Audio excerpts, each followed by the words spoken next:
Glória a Deus. Pode se assentar. A paz do Senhor, minhas queridas. É uma alegria para mim estar com vocês aqui. E às vezes você esteja perguntando, meu Deus do céu, mas tanta homenagem, tanta oração. Nós vamos falar sobre oração. Então a gente tem que estar familiarizado com essa língua, né? Às vezes a nossa própria impaciência diante de algumas circunstâncias, elas denunciam o verdadeiro estado do nosso coração. Para nós, a oração deveria ser algo tão delicioso, tão presente, porque a oração nada mais é do que conversarmos com Deus. Existe relacionamento sem conversa, gente?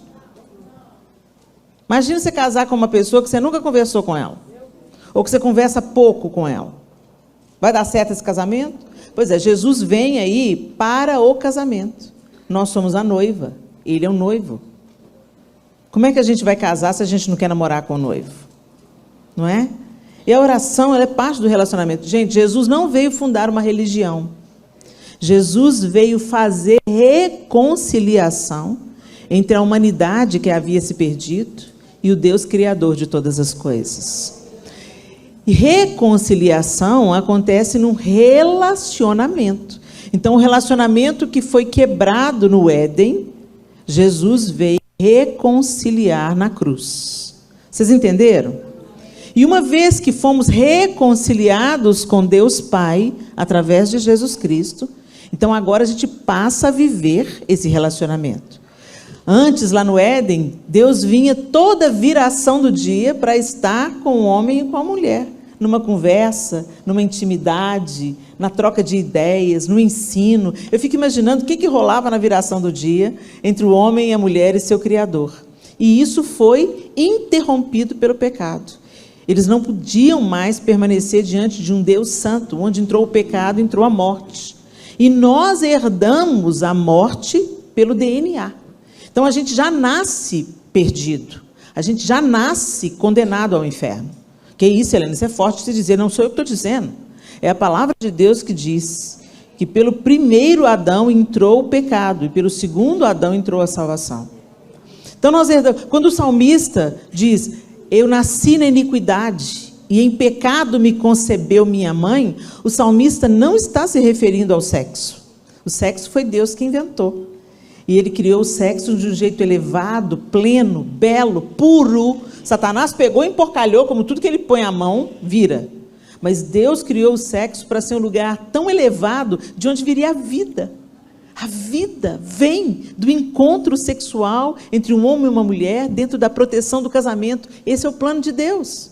O diabo entrou, emporcalhou tudo, está tocando terror aí, com o sexo todo deturpado, uma sexualidade torta, adoentada, pecaminosa, mas isso não muda o projeto original de Deus.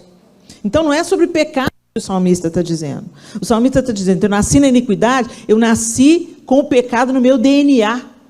Eu herdei o pecado. Mas Jesus veio e nos reconciliou. Te deu a chance de não mais viver como criatura, mas passar a viver como filha de Deus. A todos quanto receberam este sacrifício, deu-lhes o poder de serem feitos filhos de Deus. Gente, por que é tão importante eu falar isso? Parece que eu estou falando beabá da fé cristã, mas mais do que nunca, o óbvio precisa ser dito. E mais do que nunca é preciso de cristianizar cristãos, porque muita coisa estranha está sendo chamada de cristianismo, e nada tem a ver com cristianismo. E uma vez reconciliados, é como se Jesus tivesse vindo, colocado a chave da casa na sua mão e falasse assim, pronto, você pecou, você se divorciou de Deus, mas agora eu paguei o preço. A dívida que era sua, eu tomei sobre mim, fui lá e paguei. Você tem livre acesso novamente, volta para a casa do Pai. E muita gente fica rodando a chave na mão e não entra. E a gente quer se relacionar com Deus através de terceiros. Mas não dá para ser feito isso. O único mediador é Cristo. Ele é o único mediador. Ele disse, eu sou o caminho, a verdade e a vida. Não há outro mediador entre a humanidade e Deus Pai. Ele enviou o seu próprio Filho, para que o seu próprio Filho desse a vida. E dando a vida, pagasse uma dívida que era nossa. e nos reconciliasse, abrindo pela sua própria carne um novo e vivo caminho que nos leva de volta para Deus. E como que a gente vive de volta para Deus? Falando com Ele. Estando com Ele. Na viração do dia, no início do dia, no meio do dia, em qualquer lugar. A lindeza da graça é que agora você não precisa de um santo dos santos. O Espírito Santo habita em você. Você foi selado com o Espírito Santo. Então você pode falar com Deus em qualquer lugar. Gente, é algo tão fora da caixa que às vezes a gente tem dificuldade de assimilar isso. E de viver dessa maneira. Então a gente vive buscando a muleta da religiosidade, onde você confia em você mesmo. E não é sobre você mesmo. É sobre a graça de Deus que te habilita a viver uma vida santa dia após dia. Ou a gente vive presa na religião, onde a gente confia na nossa bondade, ou a gente vive na hipergraça. Eu posso viver a vida de pecado, porque Jesus já pagou o preço, eu vou viver a vida doidado. Nenhum nem outro. Porque eu fui salvo pela graça. Agora eu entro numa vida de santificação, que responde ao Senhor, porque Ele me amou tanto. Então, eu correspondo a esse amor amando, e amar a Deus é obedecê-lo. Dito isso, eu queria ler com vocês o texto que dá tema a essa conferência. Rod, abre aí a sua Bíblia em Atos 12. Nós vamos só relembrar por que essa conferência se chama Conferência Rod. Atos capítulo 12, a partir do verso 1, eu vou usar a NVI, a Nova Versão Internacional, que diz assim. Nessa ocasião, o rei Herodes prendeu alguns que pertenciam à igreja com a intenção de maltratá-los e mandou matar à espada Tiago, irmão de João. Vendo que isso agradava aos judeus, prosseguiu, prendendo também Pedro durante a festa dos pães sem fermento. Tendo-o prendido, lançou-o no cárcere, entregando-o para ser guardado por 4 escoltas de 4 soldados cada uma. Herodes pretendia submetê-lo a um julgamento público depois da Páscoa. Pedro, então, ficou detido na prisão, mas a igreja orava intensamente a Deus por ele. Quem orava, gente? Intensamente. A igreja orava intensamente a Deus por ele. Na noite anterior ao dia em que Herodes iria submetê-lo a julgamento, Pedro estava dormindo entre 2 soldados, preso com 2 algemas, e sentinelas montavam guarda à entrada do cárcere. Isso que é uma prisão de segurança máxima, né? Repentinamente apareceu um anjo do Senhor e uma luz brilhou na cela. Ele tocou no lado de Pedro e o acordou. Depressa, levante-se, disse ele. Então as algemas caíram dos punhos de Pedro. O anjo lhe disse, vista-se e calce as sandálias. E Pedro assim fez. Disse-lhe ainda o anjo, põe a capa e siga-me. E saindo Pedro seguiu, não sabendo que era real o que se fazia por meio do anjo. Tudo lhe parecia uma visão. Passaram a primeira e a segunda guarda e chegaram ao portão de ferro que dava para a cidade. Este se abriu por si mesmo para eles e passaram. Tendo saído, caminharam ao longo de uma rua e de repente o anjo o deixou. Então Pedro caiu em si e disse, agora sei sem nenhuma dúvida que o Senhor enviou o seu anjo e me libertou das mãos de Herodes e de tudo o que o povo judeu esperava. Percebendo isso, ele se dirigiu à casa de Maria, mãe de João, também chamado Marcos, onde muita gente se havia reunido e estava orando. Quem, gente, estava orando? Muita gente. Muita gente se havia reunido e estava fazendo o quê? Batendo papo, gente? Orando. Pedro bateu à porta do alpendre e uma serva, chamada Rod, veio atender. Ao reconhecer a voz de Pedro, tomada de alegria, ela correu de volta, sem abrir a porta, e exclamou, Pedro está à porta! Eles, porém, lhe disseram, você está fora de si. Insistindo ela em afirmar que era Pedro, disseram-lhe, deve ser o anjo dele. Mas Pedro continuou batendo, e quando abriram a porta e o viram, ficaram perplexos. Mas ele, fazendo-lhe sinais para que se calassem, descreveu como o Senhor o havia tirado da prisão e disse, contem isso a Tiago e aos irmãos. Então saiu e foi para outro lugar. De manhã não foi pequeno o alvoroço entre os soldados quanto ao que tinha acontecido a Pedro. Fazendo uma busca completa e não o encontrando, Herodes fez uma investigação entre os guardas e ordenou que fossem executados. Depois aí no próximo trecho Deus acerta as contas com o próprio Herodes. Depois você vai continuar lendo em casa e vai se inteirar do que o Senhor está fazendo, está disposto a fazer quando o seu povo se reúne em oração. Era uma situação de crise. Gente, vale a gente lembrar que a igreja nasce num tempo político terrível. A igreja nasce dentro do judaísmo. Todos os apóstolos eram judeus, Jesus era judeu, e eles nascem, e esses primeiros discípulos, apóstolos, nascem dentro de uma cabeça judaica. Então eles estão esperando o Messias que Deus havia prometido, eles só ainda não sabiam o plano completo. Que o Messias não era apenas para restaurar a glória a Israel, não era apenas o Messias que iria libertar Israel do domínio romano, mas iria ser um Messias que iria libertar todo o mundo, não só da opressão política, mas da opressão de Satanás e das prisões do pecado. O plano de Deus era muito mais elevado, mas ali na sua nascente a igreja ainda não compreendia plenamente o que Deus estava fazendo. Mas dentro desse padrão político, os judeus eram um povo oprimido e escravizado, nesse contexto, pelo Império Romano. Eles já haviam sido oprimidos anteriormente por outros sistemas, mas nessa realidade era o Império Romano. E o Império Romano, gente, uma das coisas mais leves que eles faziam era pegar o corpo de um cristão e tacar fogo nele para iluminar a rua.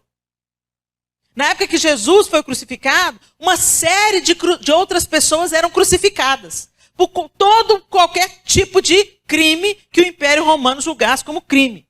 Então, qual foi o crime que Jesus foi acusado? De se declarar rei dos judeus, e isso era uma afronta ao Império Romano. Então, por isso que ele foi morto. Vocês estão entendendo? Então, às vezes, a gente fica assustado com o tempo que a gente está vivendo e fala, nossa, que tempo terrível, que tempo difícil. Será que Deus não ouviu nossa oração? Será que Deus não está vendo? Quanta opressão, quanta injustiça. Está aí, ó, o aborto pode passar a ser uma realidade no Brasil. A ideologia de gênero está aí. Tanta coisa distorcida, tanta coisa que é mal, é recebida como bem. E tudo que é bem está sendo julgado como mal. Senhor, o Senhor não vai fazer nada, gente. É nas situações extremas que Deus está nos treinando, nos aperfeiçoando e fazendo o que nós nem imaginamos acontecer.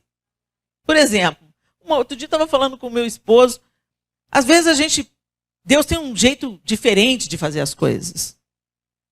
Tem um tanto de gente saindo do Brasil. Eles pensam que é para fugir do sistema. Eles pensam que não vou pagar esses absurdos de imposto, não. Vou fechar minha empresa, vou lavar banheiro lá nos Estados Unidos, prefiro. Não vou para Portugal, Europa. Como se as outras nações também não tivessem suas crises.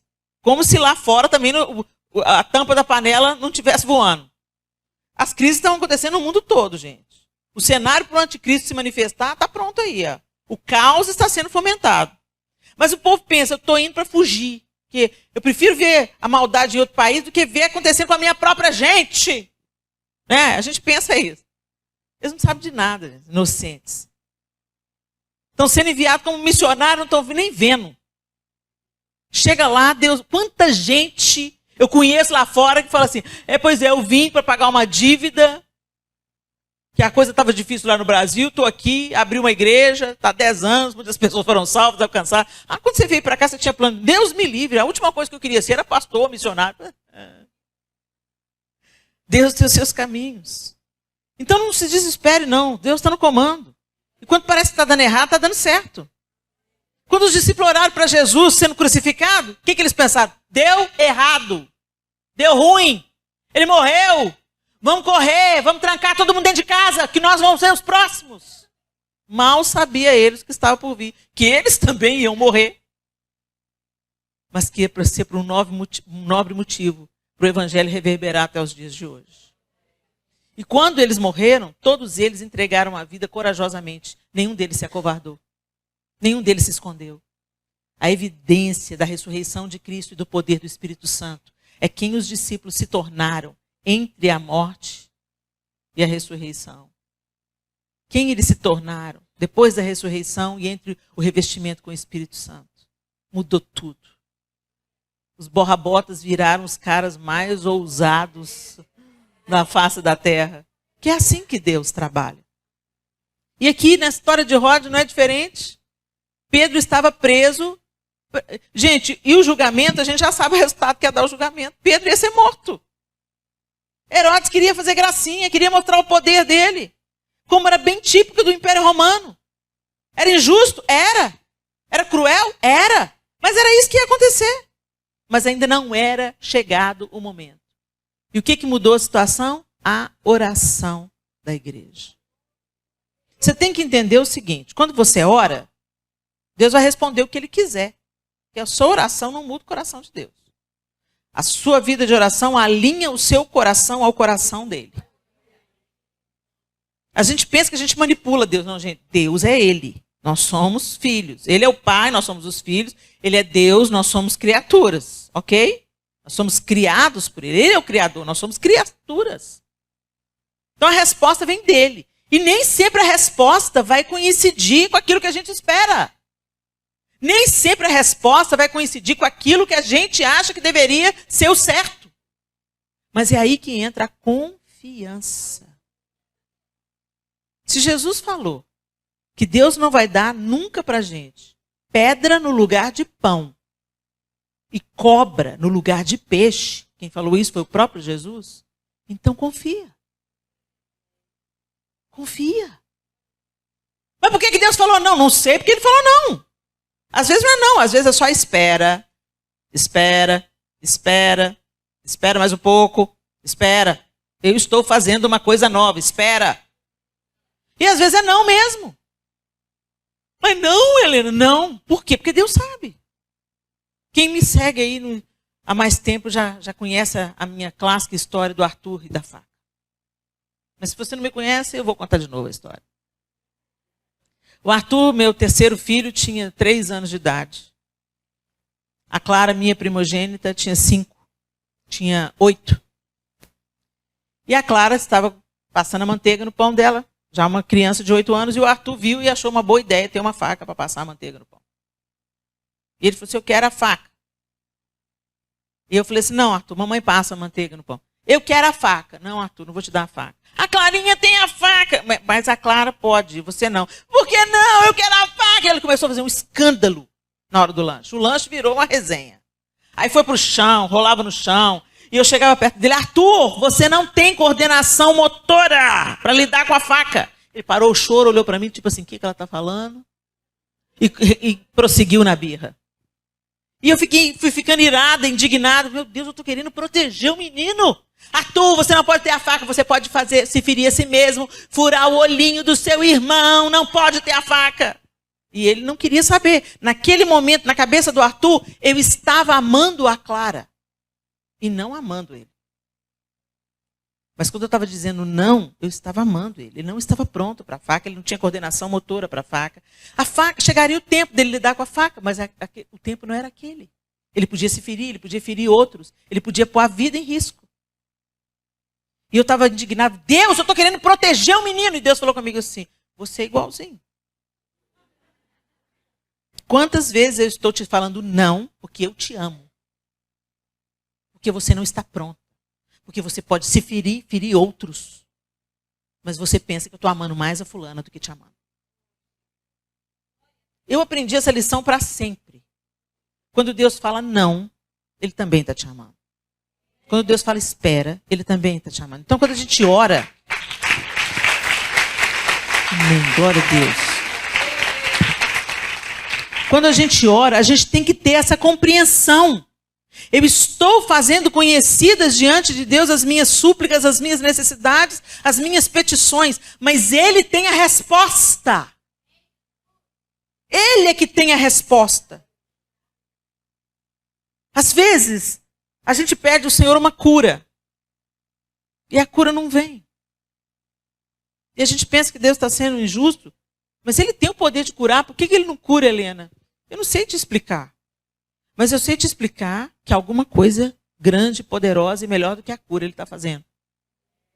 Porque é o seguinte, se você pensar da perspectiva que todos nós já estamos curados, quer morramos, quer vivamos, somos do Senhor. O fim da história qual é? O fim da história é que todos nós vamos ressuscitar. Só que a gente esquece dessa parte. A gente é tão apegado, e é natural que a gente seja apegado a essa vida. Que é o que a gente vê, é o que a gente toca, é o que a gente cheira, é o que a gente sente. É natural. Só que a gente não pode ficar entregue ao natural. A gente tem que começar a se mover no sobrenatural. A gente tem que começar a entender que Deus nos chamou para uma vida que não fica apenas na superfície do natural, mas que é uma vida que enxerga o sobrenatural.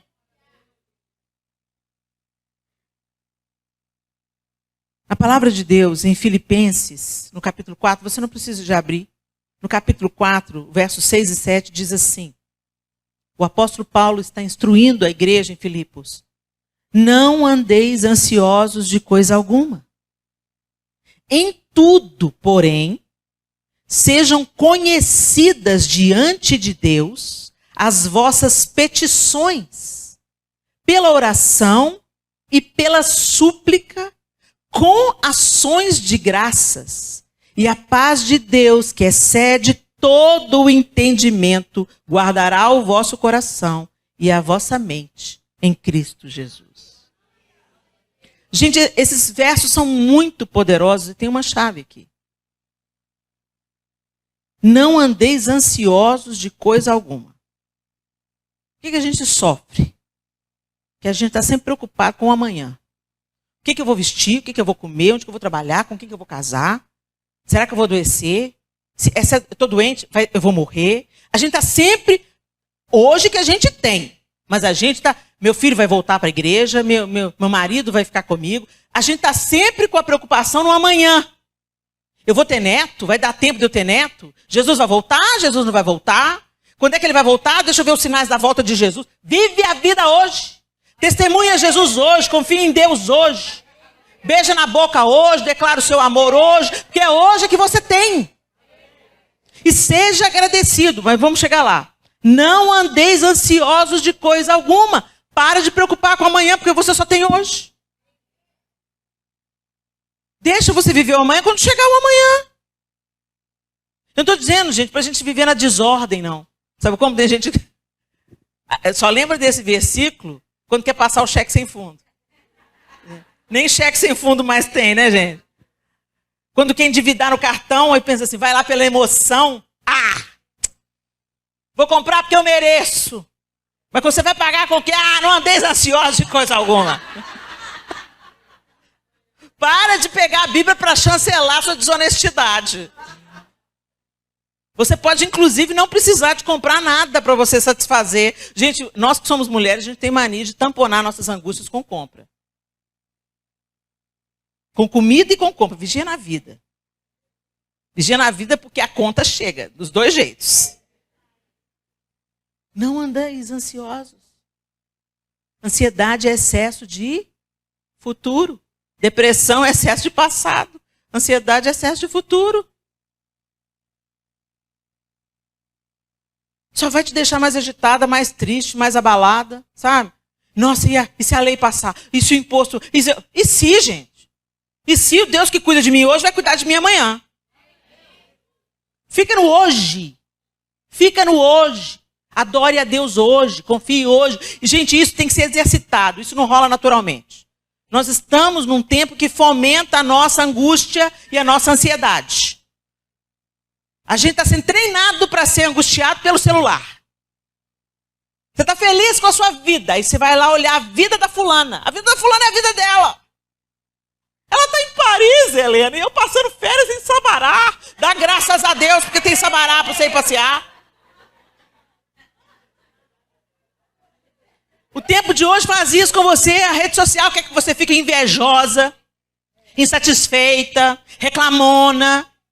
Você pensa, gente. Às vezes a gente pensa assim, eu não vou receber a marca da besta. Quem tem um iPhone para me emprestar? Fala comigo, tem aí? Passa para mim, pastora.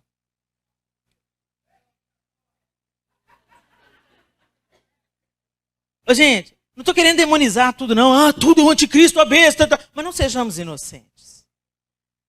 O símbolo é uma fruta mordida. a marca na fronte e na mão direita. Gente, às vezes a gente pensa que vai ser uma coisa literal, a gente fica preocupada com o chip. Nós já estamos dentro do sistema do anticristo. Nós já estamos dentro do pensamento do anticristo desde que Jesus ressuscitou. É um sistema que rejeita Cristo. Você fala, Deus te abençoe. Todo mundo recebe. Mas você fala assim, vai com Jesus. Fala esse nome. Coloque esse nome no Instagram para você ver como que os seus posts vão ser reduzidos, a entrega.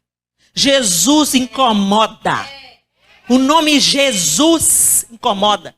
Você fala, Jesus te abençoe. Deus te abençoe, o eterno te guie. Amém, amém. Se a pessoa não foi ateu, até o ateu às vezes fala amém. É uma socialmente aceito. Quando as pessoas falam Deus, o Criador, o eterno. Aí as pessoas aceitam, mas fala Jesus para ver. Causa um desconforto. Jesus? Você é crente? Não é? E esse sistema que a gente já está inserido, rejeita tudo que é de Deus. E joga para dentro de você todo dia informações que te afastam de Deus. Quanto tempo você gasta na rede social? Não precisa me responder, é só para você pensar. Tem aquele negócio que te dá o número, né, de horas que você gasta. Um aplicativo aí que mede quanto tempo você gasta nas redes sociais específicas, naquela rede específica. Tipo o Instagram, tem lá quanto tempo você ficou no Instagram por semana. Compara com a sua vida de oração.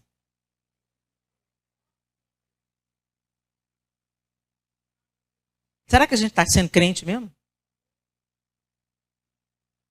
Será que a gente está vivendo no sistema do Cristo ou no sistema do anticristo? Será que a gente prioriza as coisas eternas? Gente, a gente não prioriza. Gente, é uma luta diária. A nossa batalha espiritual é diária e é real. E a maior besteira é a gente ficar alheio a ela. Que você está levando chumbo. E está igual uma criança no meio do campo de batalha.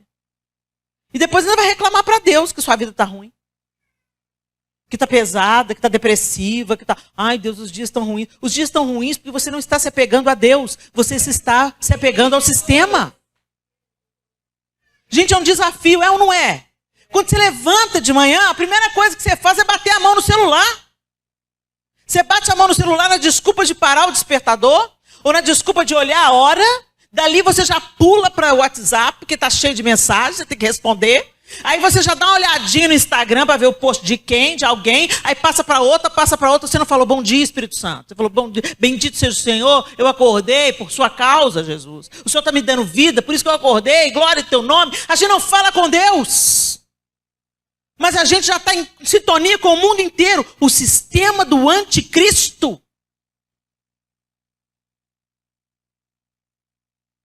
Esses irmãos estavam reunidos na casa de Maria, mãe de João Marcos. Havia uma necessidade real. Pedro estava preso, prestes a ser condenado à morte. Então o que eles fizeram? Eles começaram a orar. Mas eles estavam orando, mas não acreditando. Essa é uma outra característica que esse texto mostra para a gente. Muitas vezes a gente ora, mas a gente não acredita que Deus está ouvindo. A gente tem que entender, o que eu já falei para vocês. Primeiro, que Deus, a gente ora e Deus é quem responde, certo? Mas enquanto a gente está orando, a gente tem que ter esperança que Ele está ouvindo. Eu oro porque eu sei que Deus está ouvindo, eu creio que Ele está ouvindo. Para Ele dar a resposta que Ele quer dar, Ele está ouvindo. Deus não é surdo. Se eu estou orando em comunidade, eu não estou orando apenas sozinho, eu estou orando. Tem um grupo de irmãos, muita gente, o texto diz. Estava reunido para orar por Pedro. Aí quando chega a resposta, sim, de Deus, é o anjo dele. Já morreu, é o Espírito. Rod teve uma visão. Rod estava tão empolgada com o resultado da oração. E é isso que Deus quer nos ensinar aqui. Não perca a empolgação pela oração. Não perca a empolgação por essa conversa. Confie que o Senhor está ouvindo. E confie que respostas maravilhosas podem chegar. E mesmo quando não chegarem aquelas respostas que você espera, Deus pode fazer disso uma maravilha na sua vida. Gente, hoje eu posso dizer, do alto dos meus 54 anos, Deus, muito obrigado. Porque o Senhor não ouviu todas, o Senhor não respondeu sim a todas as minhas orações. Obrigada pelos seus não, Senhor. Quando você olha para trás, meu Deus, que grande livramento. E você pedia, sofria, me dá, Deus, me dá. Igual o Arthur com a faca, me dá, me dá. E Deus, não, você não sabe o que você está pedindo, não. Então confia, mesmo quando Deus fala não. Agora você tem que estar na expectativa de que a resposta vem. Ou sim ou não, a resposta vem. Agora a Rod estava na expectativa do sim. E ela, chegou a resposta. Agora o resto estava na expectativa do não. Porque quando o sim chegou, eles não acreditaram. Não. Coitada da Rod. Está abalada, coitada. Seja a Rod do seu tempo. E aí a gente continua aqui com os ensinamentos do apóstolo Paulo. Não andeis ansiosos. Em tudo, porém, sejam conhecidas diante de Deus as vossas petições. Aquela turma lá na casa de Maria, mãe de João Marcos, estava fazendo as petições conhecidas diante de Deus. Sim ou não? Sim. Pela oração e pela súplica. Interessante, oração e súplica, que o apóstolo Paulo está dizendo. O que é súplica? Segundo o dicionário, súplica, substantivo feminino, oração feita com insistência e submissão. E submissão. Em outra tradução está, oração feita com insistência e humildade. Prece rogativa. É isso. É uma petição humilde. Em algumas coisas até parece um pedido insistente, permanente e geralmente com desespero. No nosso caso não se aplica. Porque desespero é para aqueles que não têm esperança. E nós temos a esperança. Então, mas o que está dizendo? Insiste. Permanece. Continua orando. Ah, mas já tem 10 anos. Continua orando. Já tem 20 anos. Continua orando. Se Deus não mandou você parar de orar, continua orando. Mas eu não vi. Gente, tem gente que orou a vida inteira para o pai aceitar Jesus no leito de morte e Deus recolher. Foi perdido os 30 anos? Não foi perdido. Porque talvez se não tivesse acontecido 30 anos, aquela vida teria ido para o inferno. Vocês estão entendendo, gente? Não menospreza a oração. Não menospreza o poder da oração. Insiste, permanece. O que o apóstolo Paulo está dizendo aqui, fazendo conhecidas diante de Deus as suas petições pela oração e pela súplica. Então você pede, você permanece e você fica em submissão e humildade. Você não manda em Deus. Sabe aquelas coisas? Tem uns crentes, gente, que eu conheço. Deus, eu estou determinando. Você não determina nada para Deus, não. Você não determina nada para Deus, não, gente. Desculpa aí os irmãos que creem nisso, entendeu? Não estou querendo aqui desacreditar ninguém. Mas a palavra de Deus me diz que o soberano é Ele, a última palavra é dele e a decisão é dele.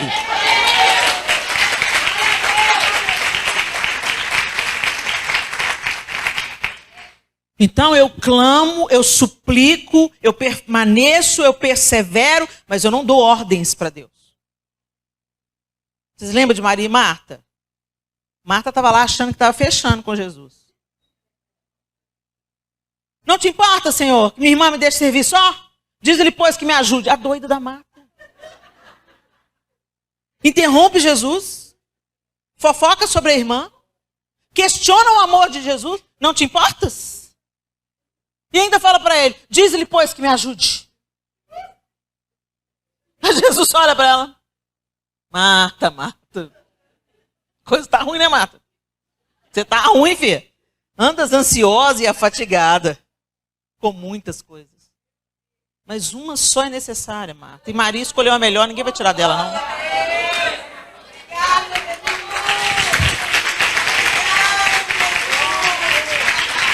Mas como a gente é Marta? A gente gosta de dar ordem para Deus. Você já deu ordem para Deus? Já, gente. A gente vive fazendo isso. Se não é misericórdia de Deus na vida da gente. Quantas vezes a gente fica dando sugestão para Deus? Ô Senhor, levanta uma pessoa, um profeta na vida da fulana. Ô Jesus, pega ela lá. Sabe, a gente fica dando sugestão para Deus. Como se Deus não soubesse como que cada um precisa. Ô Senhor, o Senhor podia pegar ele, esfregar a cara dele no muro chapiscado. A oração da vingança, né? Pega ele, frita ele, faz purê, Jesus. Mostra pra ele. Os crentes vingativos, gente. Ainda bem que o Espírito Santo traduz a nossa oração. Eu fico imaginando o Espírito Santo que ora por nós com gemidos inexprimíveis. Escuta a oração. Ó Pai, Deus, não leva em consideração essa oração. Graças a Deus que tem a tecla SAP do Espírito Santo, ele traduz as nossas orações. Ele intercede por nós, como nós não poderíamos. Mas graças a Deus que nós somos conclamados também a assumir a responsabilidade por orar e por alinhar o nosso coração. A nossa oração nunca pode ser por interesse pessoal, gente. Apenas. O Senhor nos ensina, vocês pedem e não recebem, porque vocês pedem mal. Pedem só para os seus deleites e prazeres. Isso também deixa para a gente um outro padrão de oração. Não é só sobre nós, não ora só por você, não. Ora por você e ora pela sua amiga que está passando pelo mesmo problema. Ora pelo seu filho que está desviado e ora pelo filho da outra que está desviado também. A oração não é egoísta, gente. Esse povo estava reunido na casa de Maria para orar por uma causa que não era deles, era de um irmão que estava preso. A gente tem que sair, sabe, do nosso próprio umbigo, dessa fé egoísta, que faz de Deus o Papai Noel e eu quero receber todos os presentes só para mim e para os meus. Não tem nada a ver com o cristianismo isso. Nós temos que nos envolver com as causas do nosso tempo. Nós temos que orar pelas crianças que estão sendo abusadas. Nós temos que orar por aquelas pessoas que estão no nosso raio, na nossa vizinhança, na nossa rua. Ô Senhor, abençoa essa rua, Senhor, que haja conversão. Vai passando nas casas, tá? Ô Deus, em nome de Jesus, sela essa família com a tua salvação. Ô Deus, me dá uma oportunidade para pregar o seu evangelho aqui. Me dá uma estratégia, me dá uma oportunidade. Sabe, gente, a gente tem que sair da nossa... meu caso, a minha doença, o meu filho, a minha casa, o meu plano, o meu sonho, as minhas férias. Imagina se Deus pensasse assim, né? Deus amou, então Ele deu o seu Filho unigênito. Se nós amamos, nós não vamos viver a vida só para a gente, não, nem orar só por nós também, não. Pela oração e pela súplica, com ações de graças. Ações de graças. A gratidão faz parte da oração. Toda oração, ela não pode ser só uma petição. Às vezes a gente olha só para aquilo que a gente não tem. Só para as coisas que não são de acordo com aquilo que a gente queria. E a gente não enxerga os presentes cotidianos de Deus na nossa vida. Você acordou hoje? Foi pela misericórdia de Deus. Você só está vivo aí porque Deus te deu vida. Respira aí.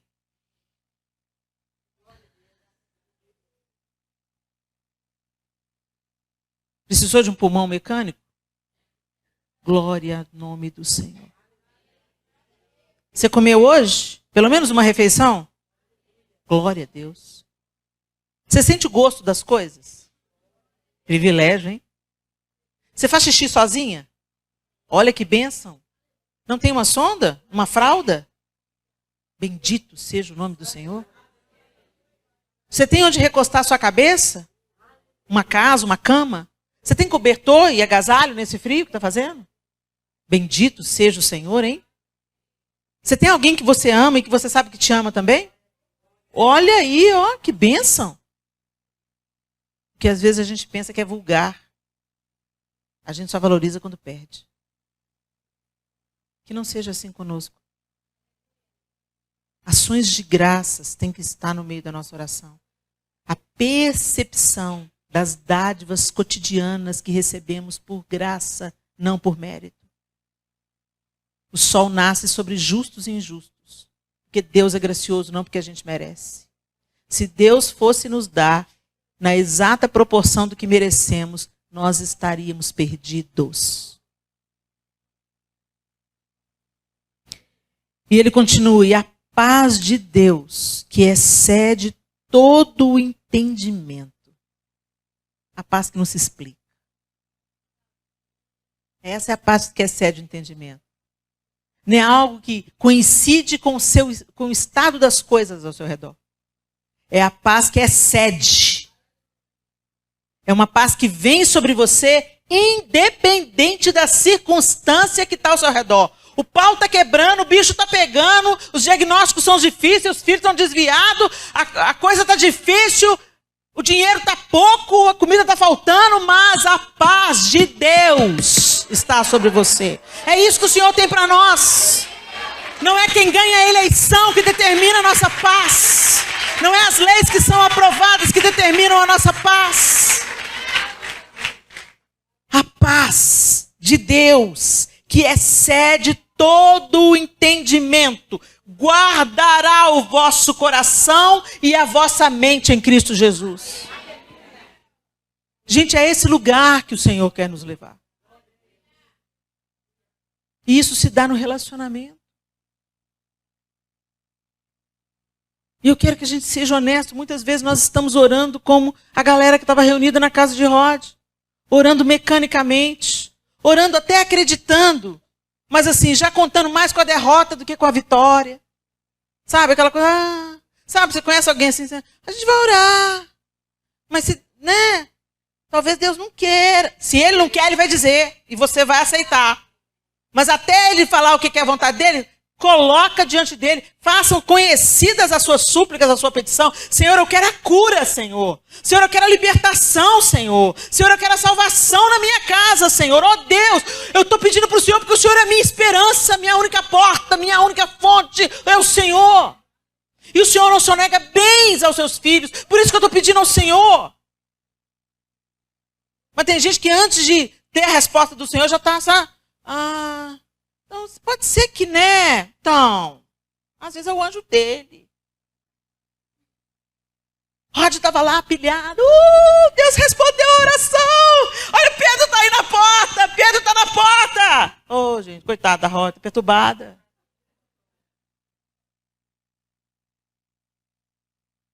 É isso que, às vezes, a oração religiosa faz com a gente. A gente ora por hábito. Tem gente que não ora nada. E tem gente que ora na lenga-lenga. Só repete a ladainha. Sem pensar. Sabe a oração da hora da comida? Como a gente tem que vigiar, né, gente? Tem gente que é tão mecânico que você pensa assim, orei? Porque está no automático. Ô, Senhor, obrigado por esse alimento, pela tua provisão e sustento, que não falte nada na cada viúva do órfão, em nome de Jesus, amém. É reza. Reza é o que você repete sem ter consciência do que você está falando. Você repete por costume, por tradição. E o Senhor quer nos levar a um outro nível de relacionamento. Relacionamento tem uma conversa fresca todo dia. Eu não chego para o João e falo assim, olá, João, boa tarde, João. Seja bem-vindo à sua casa, João. Você quer tomar um café? Como foi seu dia de trabalho? Você não repete o mesmo discurso para o seu marido? Por que a gente entra no automático nesse relacionamento com Deus, gente? Adoração e oração, elas caminham juntas. Não há adoração sem oração e oração sem adoração. E eu tenho que enfatizar isso, adoração não é música. Adoração é amor extremo, revelado em tudo o que se faz. Se eu estou trabalhando é para a glória de Deus, se eu estou aconselhando é para a glória de Deus, se eu estou cozinhando para os meus filhos é para a glória de Deus, se eu estou namorando o meu marido é para a glória de Deus, se eu estou ouvindo a irmã é para a glória de Deus, se eu estou fazendo um bolo para missões é para a glória de Deus, se eu estou tocando na igreja é para a glória de Deus. É tudo que você faz com Deus na centralidade da sua vida. E não tem como Deus ocupar a centralidade da sua vida se você não ora. Jesus orou. E com isso eu quero encerrar. Lucas 9, 28 e 29 descreve o monte da transfiguração. Mais ou menos uma semana depois de ter dito essas coisas, Jesus levou Pedro, João e Tiago e subiu o monte para orar. Enquanto orava, O seu rosto mudou de aparência e a sua roupa ficou muito branca e brilhante. É a descrição de Lucas 9, 28 e 29. Enquanto Jesus... Quem está orando, gente? Jesus é o Filho de Deus? Jesus santo? Jesus sem pecado? Jesus orava. Você acha que não precisa orar por quê? Se Jesus precisava de orar para estar em comunhão plena com o Pai, o que te faz acreditar que você não precisa orar? Ou que a oração dos outros por você vai ser suficiente? Relacionamento é pessoal. O relacionamento de Deus conosco é pessoal. O único entre nós dois é Jesus Cristo. E enquanto Jesus, o perfeito, soberano, o rei da glória, o leão da tribo de Judá, orava, o rosto dele mudou e as suas vestes ficaram totalmente brancas. Olha isso! Esse é o poder da que a oração faz em nós. A oração também transforma o nosso coração. A vida de oração transforma a nossa aparência. A vida de oração nos santifica. Quando nós entramos na frequência de Deus e não na oração religiosa, onde a gente se sente melhor do que os outros, porque a gente ora 3 horas por dia. Não é sobre a quantidade das nossas orações, mas sobre a intensidade da sede que nos leva a desejarmos a conexão com Deus através da oração. Feche os seus olhos.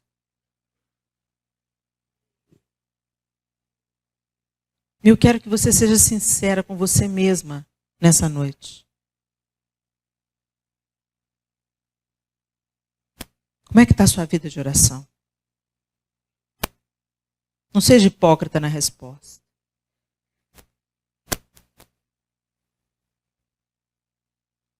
Quando vocês orarem, não sejam como os hipócritas.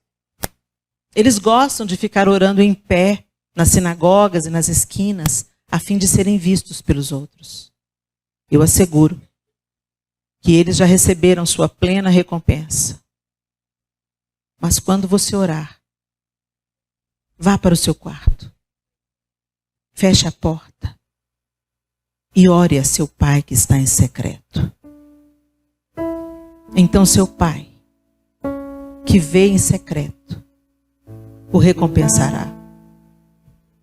E quando orarem, não fiquem sempre repetindo a mesma coisa, como fazem os pagãos. Eles pensam que por muito falarem serão ouvidos. Não sejam iguais a eles, porque o seu Pai sabe do que vocês precisam antes mesmo de pedirem. Vocês orem assim: Pai nosso, que estás nos céus. O Pai não é meu, o Pai é nosso. O mesmo amor que Deus tem por você, Ele tem pelos outros. Pai nosso. Não é uma oração egoísta, é nosso. Santificado seja o teu nome. Que em toda a terra o seu nome seja santo. Através do testemunho da tua igreja. Venha o teu reino. Que seja do jeito que o Senhor quer, Senhor, e não do jeito que eu quero. Seja feita a tua vontade. Assim na terra como no céu. Dá-nos hoje o pão nosso de cada dia.